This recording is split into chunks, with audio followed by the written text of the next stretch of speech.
말세 기금.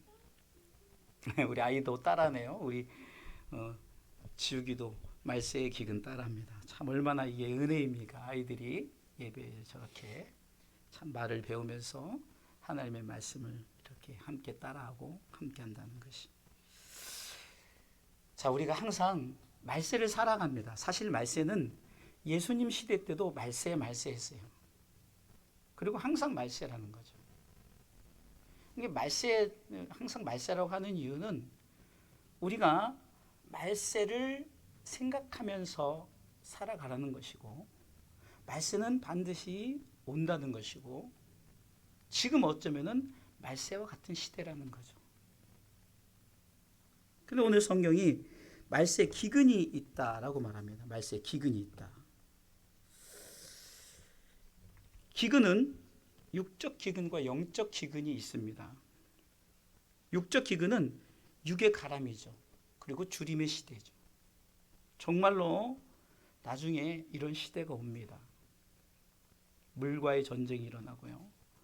어떤 곡식과의 전쟁이 일어납니다. 그런 시대가 옵니다. 육적 기근이고. 그러면 왜 육적 기근이 일어날까? 그것은 땅에 비가 내리지 않기 때문이죠. 하나님이 주관하시지 않으면 육적 기근이 올 수밖에 없다는 거죠. 이른 비와 늦은 비를 하나님이 내려주시지 않으면 육적 기근이 일어난다는 겁니다. 또 영적 기근은 말씀의 가람, 주림의 시대입니다. 그래서 영적 기근은 교회에 성령의 단비가 내리지 않는 것입니다. 성령께서 단비를 내리셔야만이 교회가 그 영적 곡식이 잘 익어가는데, 교회 성령의 단비가 내리지 않는 거예요. 이것이 영적 기근입니다. 우리는 신앙생활하면서 기교보단 기초에 앞서야 됩니다. 어떤 신앙생활의 테크닉이 중요한 것이 아니라 기초가 튼튼해야 된다는 거예요. 신앙생활의 기초를 튼튼히 하려면 내가 기교를 부리려 하지 마시고 성령님의 인도하심으로 기초를 튼튼하게 하시기를 주님의 이름으로 축원합니다. 내가 하려고 하면요 기교가 돼버리는 거예요. 제가 한 7년 전에 저희 목회의 어리석은 모습을 여러분들에게 회개하면서 말씀을 드렸잖아요. 테크닉으로 설교를 하고 테크닉으로 목회를 하려다가, 물론 숫자적인 부흥은 왔었는데 그것이 순식간에 갑자기 확 무너지는 그런 경험을 제가 하고, 이곳에 와서도 정말로 정말 이렇게 하면은 부흥할 것이다라고 정말 온갖 기교를 부렸지만 하나님이 성령의 단비를 내리시지 않기 때문에, 내가 기초를 튼튼히 하지 않았기 때문에, 성령의 그 기초를 튼튼하지 않음으로 말미암아 참 교회가 참 많이 어려움을 당하고 힘들었습니다. 늦게라도 깨달아서 이제는 저의 기교보다 오직 성령이 이끄신 대로 말씀을 준비하고 목회를 하다 보니 조금 연약하고 부족해도 참 행복한 목회가 되더라. 이게 저의 신앙 고백입니다. 성령의 인도하심으로 기초를 튼튼하게 하면 어떤 기근이라도 반드시 우리는 이겨내게 되는 줄 믿으시기 바랍니다. 우리는 이미 코로나를 이겨냈습니다. 그리고 우리는 신앙생활에서 어떤 어려움도 이겨낼 수 있었던 것은 내 개인의 기교가 아닌 오직 성령님의 인도하심에 기초를 튼튼히 하고 믿음으로 섰더니 하나님께서 그 모든 것을 이기게 하시더라. 할렐루야. 우리 주상교회 2025년 표어가 뭐죠? 승리의 삶을 살자. 자신과의, 사단과의, 세상과의 싸움에서 승리하려면 여러분들의 기교로 승리할 수 없어요. 오직 성령의 이끄심으로, 성령 충만함으로, 할렐루야, 성령의 이끄심으로, 성령님과 함께함으로 우리는 바로 이 세상을 승리하실 수 있는지 믿으시기 바랍니다. 자, 그럼 말세의 기근. 자, 우리가 기근에 대해서 항상 제가 말씀드리지만 지피지기면 백전백승이라, 우리가 하나님의 말씀을 통해서 그 말세의 기근에 우리가 알아야만이 우리가 백전백승할 수 있다는 거죠. 그럼 어떤 기근인가? 첫 번째는 읽어볼까요? 말씀을 듣지 못하는 기근입니다. 아멘. 말씀을 듣지 못하는 갈급의 기근. 참 아이러니하죠. 여러분들 다 귀가 있잖아요. 귀가 다 있는데 말씀을 듣지 못한대요. 아모스 8장 11절, 우리가 오늘 본문의 말씀의 맨 마지막 말씀에 보면 여호와의 말씀을 듣지 못한 기갈이라. 한번 네 번째 줄 읽어볼까요? 여호와의 말씀을 듣지 못한 기갈이라. 자, 이 시대는 말씀 홍수 시대입니다. 말씀이 차고 넘치는 시대죠. 목회자들이 참 설교를 준비할 때 굉장히 아주 참 편하고 아주 좋습니다. 옛날에는 막 성경 구절이 생각 안 나면 성경을 다 뒤적거려서 그 본문을 찾아야만 이제 진행이 되는데, 요즘 검색하면은 그냥 검색창에서 성경도 막 여러 성경을 선택할 수 있어서 검색하면 참 찾기도 쉽고 또 좀 관련된 것도 이렇게 쉽게 볼 수 있어요. 주의종들도 말씀 홍수 시대인데, 말씀이 차고 넘치는데 전할 말씀이 없다.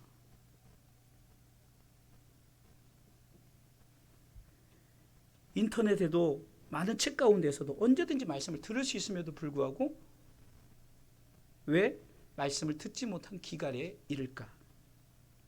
왜 그럴까요? 그것은 말씀을 듣는 귀를 열지를 않기 때문입니다. 다시 말해서 귀를 닫아 놓는다는 거예요. 아, 저거는 나는 안 들어도 돼. 때로는 찔리는 말씀하면은 그냥 화가 나가지고 왜 목사님은 저런 설교를 나에게 할까? 귀를 닫아버려요. 하나님의 말씀을 말씀되게 하지 못하고 그 말씀에 막 분노하고 흥분하고 귀를 닫아버려요. 좋은 말씀만. 그래서 제가 늘 말씀드리잖아요. 그냥 우리가 영적 당뇨병에 걸리는 거예요. 좋은 말씀만, 달콤한 말만 내가 받아들이니까. 우리가 하나님의 말씀을 막 벽에 붙이고 막 문설주에 붙이고 그런다고 해서 그 말씀의 능력이 나타나는 것이 아니죠. 그 말씀을 잘 들어서 그 말씀을 내 마음에 받아서 그 말씀을 잘 소화하고 그 말씀 가운데 살려고 노력하는, 그래야 그 말씀이 내게 정말로 꿀이 되고 단 것이 되지 않겠습니까? 욥기서 37장 2절에는 이렇게 말씀하고 있습니다. 같이 한번 읽어볼까요? 욥기서 37장 2절 말씀 읽습니다. 하나님의 음성 곧 그 입에서 나오는 소리를 들으라. 아멘. 누구의 음성을 들으라고요? 하나님의 음성. 사람의 말로 받는 게 아니에요. 데살로니가전서 2장 13절에 보면은 데살로니가 교회 성도들은 주의 종이 말씀을 선포할 때 사람의 말로 받지 않았어요. 하나님의 말씀으로 들었다는 거죠. 읽어볼까요? 이러므로 우리가 하나님께 쉬지 않고 감사함은 너희가 우리에게 들은 바 하나님의 말씀을 받을 때 사람의 말로 아니하고 하나님의 말씀으로 받음이니 진실로 그러하다. 이 말씀이 또한 너희 믿는 자 속에서 역사하느니라. 아멘. 진실로 그러하다가 뭐냐? 여러분들 지금 고백해서는 아멘이에요. 물론 내게 불편한 말씀일 수도 있어요. 그러나 하나님의 말씀으로 받으시길 주님의 이름으로 축원합니다. 마가복음 4장 23절에는 들을 귀 있는 자는 들으라. 들을 귀 있는 자는 들으라는 것은 귀를 열라는 거예요. 귀가 없어서가 아니라 귀를 열어서 하나님의 말씀을 들으라는 거죠. 시편 81편 8절에도 이렇게 말씀하고 있습니다. 같이 읽습니다. 시편 81편 8절 내 백성이여 들으라. 내가 내게 증거하리라. 이스라엘이여 내게 듣기를 원하노라. 아멘. 하나님이 말씀하는 거예요. 내가 너에게 증거하리라. 이스라엘아, 저와 여러분들이 다 영적 이스라엘이잖아요. 아무개야 내게 듣기를 원하노라. 들으라는 거죠. 닫지 말고. 예수님이 요한계시록 7교회 환상을 통해서 요한에게 밤모섬에서 7교회 메시지를 주는데 7교회 잘했고 못했고 그거 하면서 이제 항상 마지막 결론에 하시는 말씀이 있어요. 결론의 말씀이 한결같아요. 그것은 성령이 교회들에게 하신 말씀을 들을지어다 해요. 그럼 조건이 있어요? 귀 있는 자는이죠. 귀 있는 자는. 요한계시록 2장 7절에도 에베소 교회에게 귀 있는 자는 성령이 교회들에게 하시는 말씀을 들을지어다. 서모나 교회에게도, 버가모 교회에게도, 두아디아 교회에게도, 사대 교회에게도, 빌라델비아 교회에게도, 라오디게아 교회에게도 한결같이 결혼의 말씀이 귀 있는 자, 너희가 귀가 있느냐? 성령의 하신 말씀을 들으라는 거죠. 할렐루야. 사람의 말로 받지 마세요.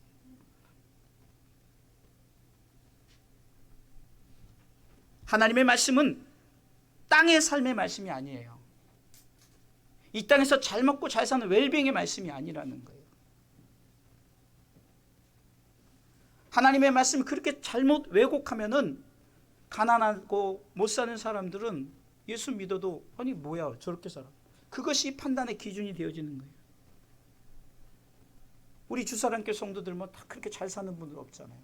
특별히 우리 선교사님들은 맨날 힘들고 어렵고 정말 갈급하잖아요. 그러면 불쌍한 겁니까? 아니라는 거죠. 땅의 삶의 말씀이 아니라 하나님의 말씀은 하늘의 삶의 말씀입니다. 할렐루야. 그렇기 때문에 선교사님들이 사역을 통해서도 막 구하는 대로 하나님께서 우리가 10만 원만 주세요는 그냥 어떤 때는 안 주는데 우리 선교사님은 뭐 1,000만 원 주세요, 5천만 원 주세요, 5천만 원도 막 받고 그래요. 할렐루야. 그것을 우리가 경험하잖아요. 우리가 헌금할 수 없으니까 막 같이 기도하고 했더니 이곳저곳에서 하나님께서 왜요? 하늘의 삶의 말씀이기 때문에 하나님의 말씀을 받을 때 하늘의 삶을 살고자 그렇게 다짐하면서 나아가니까 그리고 그 돈은 하나님 나라를 위해서 쓰여지기 위해서 기도하고 있는 거 아닙니까? 그래서 지금 우리 이번에 돌아오셔서 이렇게 예배를 드리지만 우리 이병석 선교사님 또 이수진 선교사님 정말 귀한 사역을 또 감당하고 오시면 이제 교회를 치려고 알아보고 부지를 알아보고 또 이번에 또 막 전도를 가면 막 주변에 대학교가 있으니까 그래서 또 물티슈 준비한다고 또 저희한테 말씀하고 참 그런 게 보면 기대가 되고 간구하는 거죠. 하나님 지금 하늘의 삶의 말씀이 아니라 땅의 삶의 말씀이 아니라 하늘의 삶의 말씀을 붙들고 살아가는 그 선교사님 사역에 기름 부어달라고. 여러분들의 신앙의 삶이 땅의 삶의 말씀이 아니라 하늘의 삶의 말씀이에요. 그것은 하나님의 말씀을 들을 때 내가 땅의 삶의 말씀으로 받는 것이 아니라 하늘의 삶의 말씀으로 받아야 된다는 거예요. 할렐루야. 그러기 위해서는 철저하게 성령의 충만함을 받고 들으시길 주님의 이름으로 축원합니다. 다시 말해서 말씀은 은혜와 진리가 함께 있어야 되죠. 요한복음 1장 14절에 예수님이 이 땅에 오심을 이렇게 표현합니다. 요한복음 1장 14절입니다. 말씀이 육신이 되어 우리 가운데 거하심에 우리가 그 영광을 보니 아버지의 독생자의 영광이요 뭐요? 은혜와 진리가 충만하더라. 아멘. 제가 은혜와 진리는 마치 수레의 두 바퀴라고 그랬잖아요. 동전의 양면이라고 그랬죠. 같이 가야 되는 거예요. 여러분들이 만약에 5만 원짜리 지폐가 앞면만 있고 뒷면이 없으면 그걸 돈이라고 인정을 안 하죠. 앞면과 뒷면이 같이 있어야 그래서 돈으로 인정을 하죠. 바퀴가 아무리 튼튼해도 한 바퀴가 빠져버리면 그것은 앞으로 나갈 수 없어요. 그런데 이 말씀의 기근은 모든 곳에 기근이 있는 것이 아닙니다. 아모스 4장 7절에 보면 이렇게 기록하고 있어요. 한번 읽어보도록 하겠습니다. 또 추수하기 석 달 전에 내가 너희에게 비를 멈추어 어떤 성읍에는 내리고 어떤 성읍에는 내리지 않게 하였더니 땅 한 부분은 비를 얻고 한 부분은 비를 얻지 못하여 말랐음에.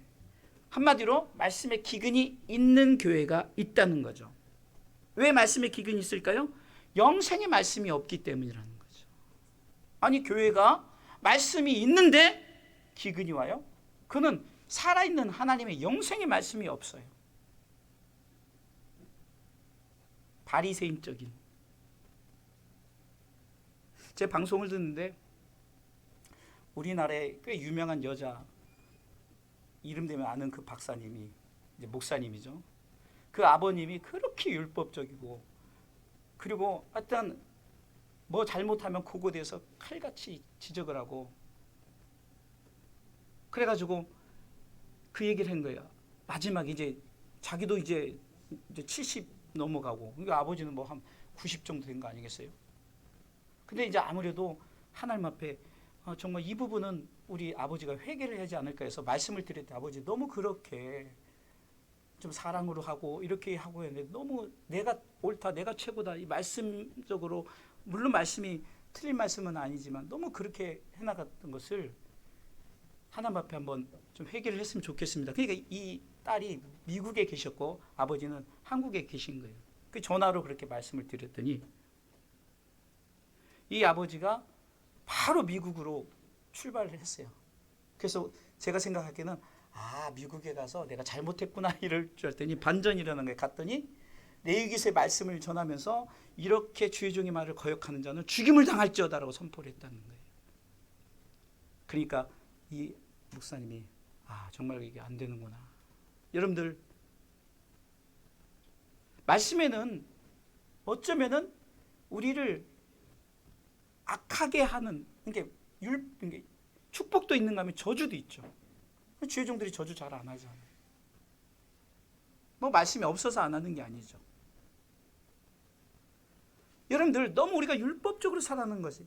말씀이 있긴 있는데 예수님께서 책망한 거잖아요. 이 회칠한 무덤이요, 바리새인들이요, 회개하라고 말하는 거죠. 그럼 말씀이 없어서 바리새인들은요, 정말 어떤 그 말씀이 없는, 읽지 못하고 말씀을 대하지 못하는 그런 일반 사람들보다 정말 말씀 가운데 살던 사람이에요. 근데 왜 그들에게 그렇게 선언했을까요? 회칠한 무덤이라고. 그냥 겉모습만 멀쩡하면 그럴까요? 영생이 말씀이 없는 교회는 성령의 단비가 없기 때문에 메마른 거예요. 말씀이 있긴 있는데 그 속에 성령의 단비가 내려서 그 말씀이 무르익어야 되는데 성령의 단비가 없기 때문에 그렇다는 거예요. 4대 교회가, 죽은 교회가 그렇죠. 그럼 말씀의 기근이 있는 교회가 있는가 하면 말씀의 기근이 없는 교회가 있어요. 똑같이 말씀이 들리는데 기근이 없어요. 다시 말해서 영생의 말씀이 있기 때문에, 할렐루야, 영생의 말씀이 있는 교회는 성령의 단비가 내려지는 거예요. 정말 제가 아무렇게나 전해도 여러분들이 그 영생의 말씀을 사모하면 그 속에 성령의 단비가 내려지는 거죠. 물론 제가 아무렇게 전하는 건 아니지만 예를 들어 그렇다는 거죠. 그렇게 살아있는 교회가 되어지는 거예요. 여러분들, 우리가 찬양을 드렸죠. 제가 찬양을 선택하면서 우리 성도들과 나눌 때 여러분들 제발 좀 입술 열었으면 좋겠어요. 앞에 있는 이렇게 보면 가끔 보면 정말로 난 저 찬양 몰라. 아니 뭘 모르긴 지금 2달 내내 불렀는데 왜 몰라요? 안 따라하니까 모르는 거죠. 자꾸 고백해 보세요. 말씀이 내게 역사하기를, 말씀이 내게 살아있기를, 하나님 말씀을 듣겠나이다. 주님의 음성을, 주님의 말씀을, 주님의 뜻대로 살겠나이다. 여러분, 말씀이 내게 임할 때 그 말씀을 사모할 때 사모하는 영혼을 만족케 하시는 거예요. 그 사모하는 영혼 속에 성령의 단비가 흡족히 내릴 때 가물한 메마른 땅에 단비를 내리시듯 성령의 단비를 내게 주옵소서라고 사모해야 됩니다. 내 삶에 하나님의 나라 의를 위해서 살고자, 정말 내 자녀들이, 내 모든 가족들이, 우리 주사님께 성들이 정말로 하나님의 영광 가운데 잘 살기를 원한다면 말씀을 사모하시길 주님의 이름으로 축원합니다. 성령의 단비가 여러분들 가운데 내려줄 수 있도록 성령의 단비를 사모하시라는 거예요. 이 기근은요, 하나님의 섭리 가운데 일어나는 기근입니다. 하나님의 때에 일어나는 거예요. 마태복음 24장 45절에는 이렇게 기록하고 있습니다. 같이 읽습니다. 충성되고 지혜 있는 종이 되어 주인에게 그 집 사람들을 맡아 때를 따라 양식을 나눠줄 자가 누구냐? 때를 따라야, 때를 따라. 기근은 아무 때나 나는 것이 아니라 오늘 아모스 4장 7절에도 또 추수하기 석 달 전에, 또 추수하기 석 달 전에 일어난다고 말합니다. 기근은 하나님의 주권 아래에 일어나는 현상입니다. 아모스 8장 11절에도 주 여호와께서 가라사대 보라 날이 이를지라 내가 기근을 땅에 보내리니, 기근을 하나님께서 보내는데 날이 이른대요. 날이 말세, 때가 참에 기근이 이른다는 거죠. 이 말은요, 우리가 이제 말씀이 있는데도 말씀을 받지를 못한 때가 온다는 거예요. 그러다 보니까 어떤 일이 벌어집니까? 마지막 때 진리를 찾아 막 사람들이 대이동을 하게 됩니다. 그래서 아모스 4장 8절에 이렇게 기록되어 있는 거예요. 2-3 성읍 사람이 어떤 성읍으로 비틀거리며 물을 마시러 가서 만족히 마시지 못하였으나 너희가 내게로 돌아오지 아니하였느니라. 또 12절 말씀에 8장 12절, 아모스 8장 12절 같이 읽어보도록 하겠습니다. 아모스 8장 12절입니다. 사람이 이 바다에서 저 바다까지 북에서 동까지 비틀거리며 여호와의 말씀을 구하려고 달려 왕래하되 보여 얻지 못하리니. 그런 때가 온다는 거예요. 말세에 성도는 말씀이 충만하지 않아 있으면요, 나중에는 말씀을 내가 하려도 말씀을 가까이 하지 못한 시대가 온다는 거죠. 그때 아이고 내가 내 태블릿에 말씀이 있으니까, 내가 가진 성경이 있어. 아니 그게 그런 것을 못 가진다니까요. 그럼 내 안에 말씀의 신앙 가지고, 내가 가지고 있는 말씀을 가지고 그 말씀의 충만함이 나로 하여금 신앙의 삶을 살게 한다는 거죠. 그렇기 때문에 말씀일 때 성도는 말씀의 충만함으로 말미암아, 그러니까 항상 말씀의 충만함이 있어야 되는 거예요. 한 말씀이라도 이리저리 헤매며 방황하지 않고 말세일 때 말씀의 축복을, 내가 가진 말씀의 축복을 가지고 우리가 힘있게 승리의 삶을 살아가시길 주님의 이름으로 축원합니다. 자, 그러면은 두 번째는 왜 기근을 보내시는가? 그것은 죄악으로 인한 하나님의 진노입니다. 죄악으로 인한. 신명기 11장 17절 말씀 읽어보도록 하겠습니다. 같이 읽습니다. 여호와께서 너희에게 진노하사 하늘을 닫아 비를 내리지 아니하여 땅으로 소산을 내지 않게 하심으로 너희가 여호와의 주신 아름다운 땅에서 속히 멸망할까 하노라. 뭐 때문에요? 저들이 죄 때문에 그렇다는 거죠. 죄악에는 두 종류가 있는데 하나님의 백성이 짓는 죄악이 있어요. 그것은 바로 우상숭배입니다. 하나님이 가장 싫어하는 것이 바로 우상숭배죠. 하나님은 스스로 말씀하시기를 나는 질투의 하나님이라고 말씀합니다. 출애굽기 20장 5절에 그것들에게 절하지 말며 그것들을 섬기지 말라. 나 여호와 너의 하나님은 어떤 하나님? 질투하는 하나님인지. 출애굽기 34장 14절에도 우리 하나님이 이렇게 말씀하십니다. 같이 읽습니다. 출애굽기 34장 14절입니다. 너는 다른 신에게 절하지 말라. 여호와는 질투라 이름하는 질투의 하나님입니다. 아멘. 하나님의 백성들이 하나님이 가장 싫어하는 우상숭배에 들으면 하나님 질투하신대요. 두 번째, 하나님 종들이 짓는 죄악이 있어요. 그래서 아론의 금송아지입니다. 이것은 잘못된 예배의 모습, 예배 습관을 전하는 거죠.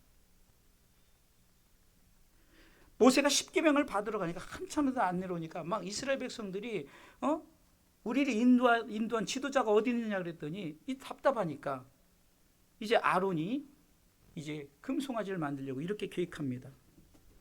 출애굽기 32장 2절에 아론이 그들에게 이르되 너희 아내와 자녀의 귀에 금고리를 빼어 내게로 가져오라. 그랬더니 3절에 모든 백성이 그 귀에서, 같이 읽읍시다.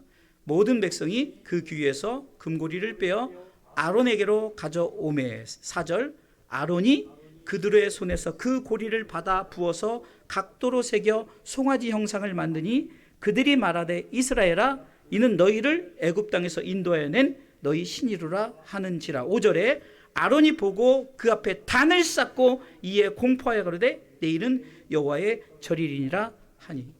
여러분 이게 정말 말이 됩니까? 물론 십계명을 받기 전이죠. 우리한테 계명을 안 주셨는데요 이렇게 말할 수 있지만 계명을 주셨던 것은 확실하게 보여지는 계명이에요. 그러나 하나님이 이미 우리 가운데 우상숭배를 금하셨어요. 그런데 이 아론의 행위를 보세요. 지도자예요. 제사장이에요. 의도는 좋아요. 그런데 그 금으로 만든 송아지를 가지고 이것이 하나님이다라고 말해요. 거기까지도 정말로 하나님이 너무 정말로 진노하실 텐데 그 금송아지가 하나님에서 거기서 막 찬양하고 예배하고 막 이러니 하나님이 얼마나 화가 나시겠습니까? 이사야 29장 13절에는 이 모습을 이렇게 말합니다. 이사야 29장 13절입니다. 주께서 가라사대 이 백성이 입으로는 나를 가까이하며 입술로는 나를 존경하나 그 마음은 내게서 멀리 떠났나니 그들이 나를 경외하면 뭐요? 사람의 계명으로 가르침을 받았을 뿐이니라는 거예요. 사람의 계명으로. 하나님의 계명이 아닌 사람의 계명으로 받고 잘못된 예배의 모습을 주의 종이 문제인 거예요. 이단자들이 그 교주들이 문제인 거죠.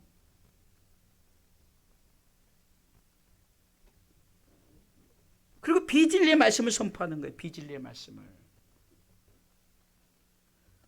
그리고 예수님께서는 마태복음 15장 8절로 9절에 이렇게 말씀하고 있어요. 이 백성이 입술로는 나를 존경하는데 마음은 내게서 멀도다. 금방 그 말씀을 인용한 거죠. 마태복음 15장 9절에 보니까 사람의 계명으로 교훈을 삼아 가르치니 나를 헛되이 경배하도다 하였느니라. 비진리의 말씀을 가지고 경배하니 그거 하나만 한 거죠. 하나님 가장 싫어하는 우상숭배의 모습을 가지고 그렇게 나가는 거예요. 이것을 세속화다, 인본주의다 이렇게 말하는 거예요. 그럼 우리의 죄악은 무엇으로 분별하는가? 진리로 분별하는 거예요. 진리로. 왜요? 죄악의 결과는 하나님이 하늘을 닫아버려요.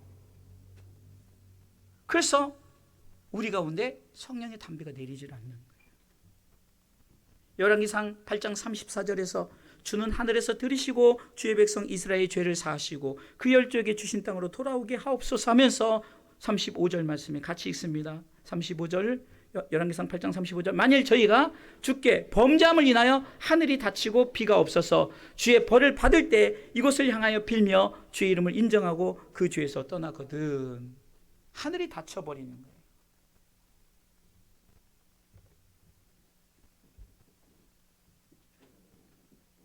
말세 때는요, 말씀이 봉해져요. 내 마음대로 말씀을 읽고 싶어서 읽고 들을 수 있으면 들은 것이 아니죠. 누구도 보지 못한 때가 있고, 그렇게 우리 말씀을 묵상하는 것이 중요합니다. 어떤 목사님 꿈을 꿨는데 꿈속에서 이제 설교를 하려고 이제 설교 준비를 하고 성경을 열었더니 성경이 그냥 백지에 아무 글씨도 안 써 있는 거예요. 그래 막 순간 당황하면서 이 성경 꺼내도 백지, 저 성경 꺼내도 다 백지. 그러니까 갑자기 더 생각이 안 나는 거예요. 말씀 뭘 전할지. 그래서 그러고 당황하다 꿈을 깬 거예요. 꿈을 깨서 제일 먼저 이 목사님 행동이 무엇이었을까요? 성경을 열어봤겠죠. 성경을 열어봤더니 그 말씀이 있었어요, 없었어요? 있어요. 그러니까 안도의 한숨을 내쉬는 거예요. 있을 때 잘하라는 거예요. 있을 때. 말씀이 있을 때 많이 읽고 묵상하시기 바랍니다. 성경은 이사야 29장 11절에 유식한 자도 봉해진 말씀 읽지 못한대요. 그때가 온다는 거죠.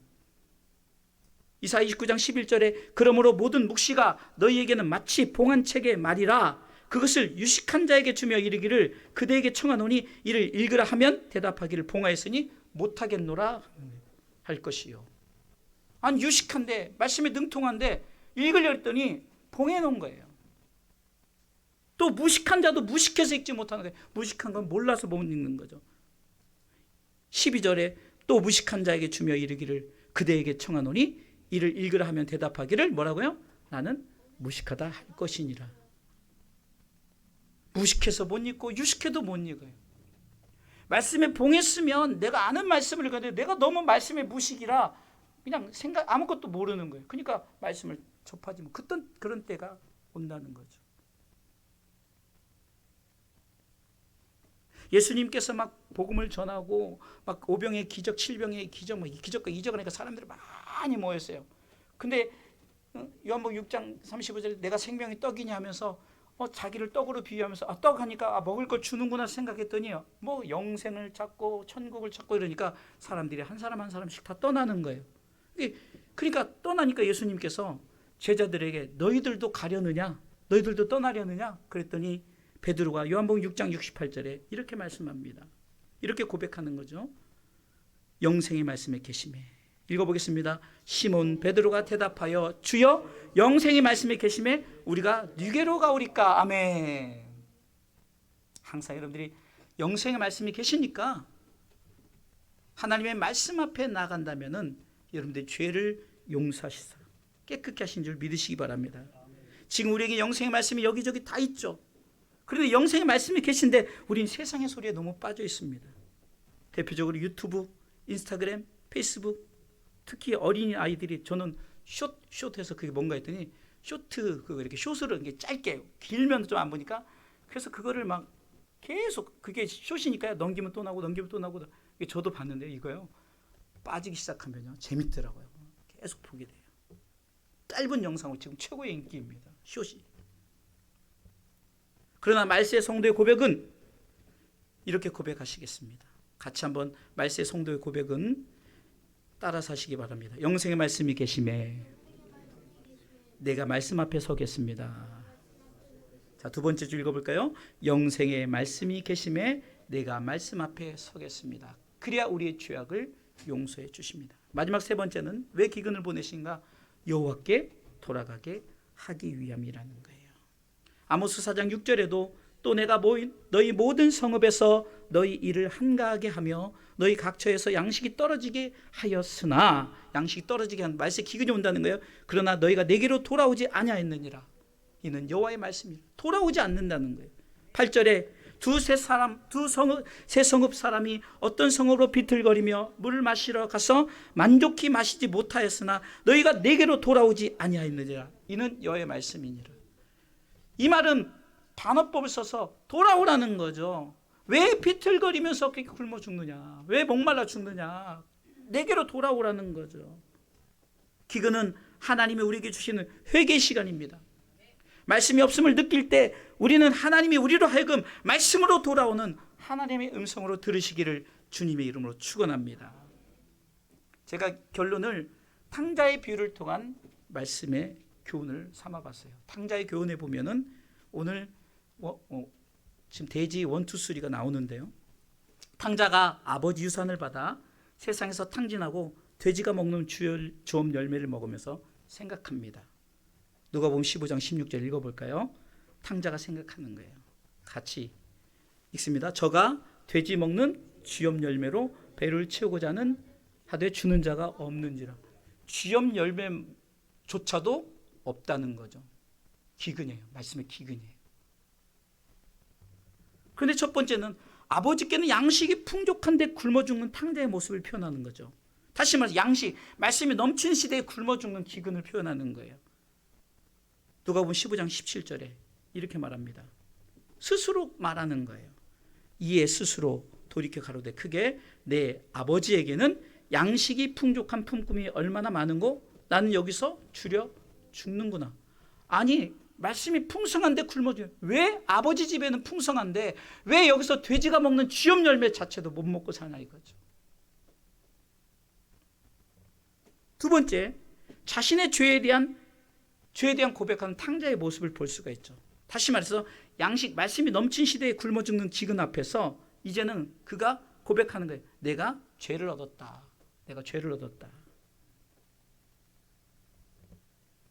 18절, 누가복음 15장 18절에 이렇게 말하죠. 내가 일어나 아버지께 가서 이르기를 아버지여 내가 하늘과 아버지께 죄를 얻었사오니. 제가 말세의 기근에 두 번째가 뭐라 했어요? 죄악 때문에 그러는 거죠. 깨닫는 거예요. 아, 내가 아버지께 죄를 지었구나. 탕자가 고백하는 거예요. 세 번째는 아버지께로 돌아가고자 회개하는 탕자의 모습을 볼 수가 있어요. 내가 아버지께 돌아가야만이 내가 살 수 있다. 내가 굶어 죽지 않는구나. 양식이 말씀이 넘쳐나는 아버지께로 돌아가자. 그래서 누가복음 15장 20절 말씀에 보면 이렇게 기록되어 있어요. 이에 일어나서 아버지께로 돌아가니라. 이거 오늘 전했던 이 세 가지 말씀이죠. 말씀의 기근이 온 거예요. 자기가 처음엔 풍족했으니까 그렇게 살았는데 탕자가 그 양식의 기근이 온 거예요. 그럼 뭐 때문에 그랬다고요? 죄 때문에 그랬다고 그랬잖아요. 이 탕자가 고백하기를 아, 내가 아버지께 죄를 얻었구나. 그리고 생각하기를 아버지께로 돌아가자. 아까 세 번째 돼지가 여호와께로 돌아오라는 말씀이다라는 거죠. 탕자가 아버지께로 돌아오니 어떤 일이 벌어집니까? 잔치를 벌입니다. 누가복음 15장 22절로 24절에 보면은 아버지는 종들에게 이르되 제일 좋은 옷을 내어다가 입히고 손에 가락지를 끼우고 발에 신을 신기라. 그리고 살진 송아지를 끌어다가 잡으라. 우리가 먹고 즐기자.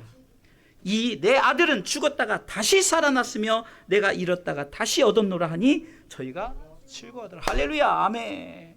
탕자의 교훈이 바로 오늘 아모스 8장 11절에서 주어지는 말씀이 없어서 굶어 죽는 그 시대, 죄악으로 인해서 굶어 죽는 그 시대, 아버지께로 돌아가기만 하면은 나는 굶어 죽지 않는구나, 목마르지 않는구나.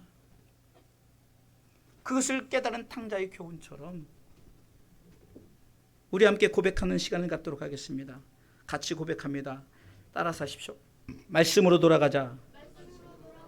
여호와께 돌아가자. 초심으로 돌아가자. 다시 한번 세 가지 읽은 거예요. 시작. 말씀으로 돌아가자. 여호와께 돌아가자. 초심으로 돌아가자. 제가 선포합니다. 더 이상 우리에게는 기근이 없습니다. 하나님 아버지는 말씀에 풍성함이 있는 아버지이십니다. 말씀이 풍성한데 탕자처럼 굶어 죽지 말고 죄를 회개하고 아버지께로 돌아가서 말씀의 풍성함의 축복을 누리시기를 주님의 이름으로 축원합니다.